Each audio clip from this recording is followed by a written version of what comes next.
Olá! Em razão de reflexão diante de imersão a determinado estudo analisando ordenamento jurídico constitucional, administrativo, civil e penal, surgiu um mapa de proposta difícil de tangenciar numa pergunta simples, mas incômoda sobre procedimentos administrativos, medidas cautelares, presunção de inocência, devido processo, supressão de direito, improbidade, abuso e coerção à criação de prova contra si. Abordagem policial de alguém na rua, para revista de carro, bolso ou identificação de indivíduo, sem flagrante ou sem ordem judicial, qualifica situação jurídica de rotina ou atesta pena aplicada antes da hora. Para entender apontamento estabelecido no ordenamento jurídico brasileiro, é necessário percorrer ao menos 4 intersecções entre a Constituição de 88 e essa prática. É necessário pontuar 4 coisas. Primeiro, no paradoxo da cautelar. Toda restrição de direito antes do trânsito em julgado é, na prática, uma antecipação de pena. Depois, na ausência de defesa, a abordagem é um processo administrativo, mas não permite contraditório e formalidade do processo. Você ainda tem ali a qualificação de usurpação de funções. Funcionário administrativo decidir sozinho o que é suspeita é legislar para julgar ao mesmo tempo. No final, fechando a razão de tudo isso precisar ser observado. Comecemos pela cautelar. O inciso 57 do 5º artigo da Constituição Federal Brasileira de 88 diz que ninguém pode ser considerado culpado antes do trânsito em julgado. Parece óbvio, não?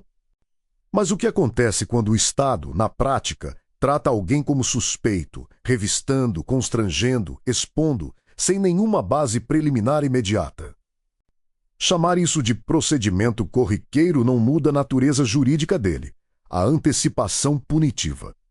Sem flagrante, sem ordem judicial preliminar, o que temos é um efeito violento do Estado, sem causa jurídica que deveria sustentar a razão dele. Isso nos leva ao segundo ponto. A abordagem policial tecnicamente é um processo administrativo, um procedimento do Poder Executivo que atinge diretamente a esfera jurídica de uma pessoa comum. Nesse sentido, portanto, pelo inciso 55 do 5º artigo da Constituição Federal Brasileira de 88, deveria existir contraditório, ampla defesa, devido processo e formalidade com protocolo devido. Contudo, na rua sob coação, não é conferido qualquer espaço real para contestação, passando por cima do que a legislação estabelece na outra mão. Um absurdo jurídico. O terceiro ponto é talvez o mais grave.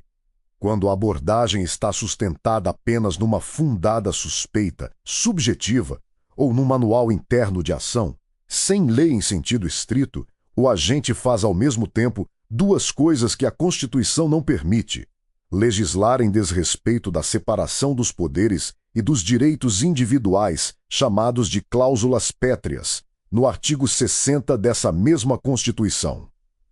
Veja que só a lei federal legisla sobre matéria penal, e decretar uma cautelar é reserva de jurisdição do judiciário. Então, ao fazer uma busca exploratória sem requisitos legais estritos, o agente se auto-outorga do poder, usurpando a função de legislar e julgar ao mesmo tempo. E quando a busca encontra objeto de ilegalidade como droga ou qualquer outro ilícito, como fica diante da qualificação da ilegalidade do procedimento? A jurisprudência das Cortes Superiores do Brasil até 2026 tem resolução para isso. Dizem que o sucesso da busca não valida ato que nasceu ilegal. Para a teoria dos frutos da árvore envenenada, se a raiz é contaminada, tudo que vem dela também. O processo penal por tráfico, nesse caso, é ilegal.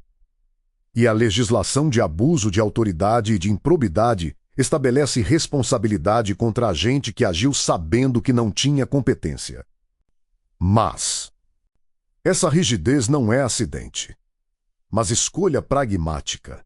O mundo de ditaduras e crimes funcionais, motivados pela intenção de fraudar o sistema jurídico, fez o Brasil decidir se autovincular a garantias extremas. E nem uma nova Assembleia Constituinte poderia flexibilizar isso sem, na prática, destruir o sistema democrático para colocar outro no lugar. Esse é o paradoxo do garantismo radical e a falácia na promessa do sistema de civilização.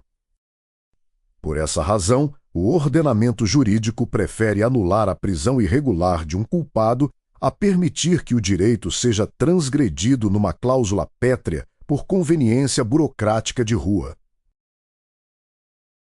Muita gente poderia questionar as legislações ordinárias como argumento de permissão justificativa das supressões cautelares, como a abordagem policial e as prisões preventivas, com exigência e coerção de autoprodução de prova autoincriminativa, que a exigência de identificação impõe.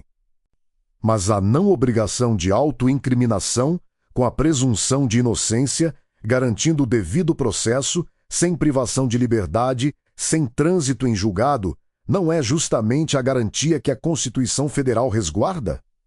A forma processual não é burocracia, mas a barreira, a defesa intransigente da forma é o que impede que a sociedade democrática regrida para o arbítrio de um Estado bárbaro, onde inventem coisas para explicar perseguições e temeridades do poder público contra o seu jurisdicionado. E por isso, as cautelares, independentemente dos gostos, ao menos na técnica, não estão resguardadas.